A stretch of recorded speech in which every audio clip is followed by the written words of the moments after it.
Limbdi Dhandhuka highway ઉપર આવેલ petrol પંપમાં અલગ પ્રકારના કલરનું પેટ્રોલ જોવા મળી રહ્યું છે। આ બાબતે ગ્રાહક દ્વારા વિરોધ કર્યો હતો, ત્યારે આ પેટ્રોલમાં પાણી હોવાનો ગ્રાહક દ્વારા આક્ષેપ કરવામાં આવ્યો છે। તમે વિડીયોમાં જોઈ રહ્યા છો, પેટ્રોલ ગુલાબી કલરનું છે, તેમાં નીચે પાણીનો થર જોવા મળી રહ્યો છે।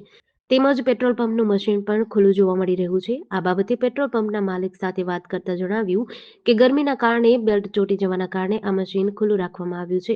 જો આ બાબતે કોઈ અનિચ્છનીય દુર્ઘટના ઘટે તો જવાબદાર કોણ, તેવા સવાલો પણ ઉઠ્યા છે। પેટ્રોલ પંપના માલિકે જણાવ્યું કે એના જવાબદાર પેટ્રોલ પંપ એટલે કે અમે છીએ, આવો જવાબ આપ્યો હતો।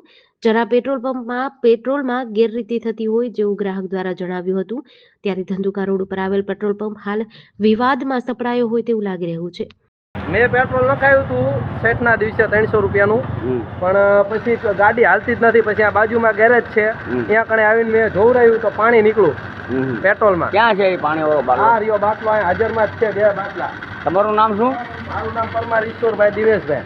તો તમારી અત્યારે માંગણી શું છે? મારી માંગણી ઈ જ છે, મારે કોઈ એમને હારે કાર્યવાહી કરવા નથી। જે મારો ખર્ચો થતો હોય મને પ્રેમથી આપી દે। આ બાબતે કોઈ લગત તંત્રને જાણ કરી? મામલતદાર છે કે પીએસ? ના, આપણે હજી કોઈને જાણ કરી નથી।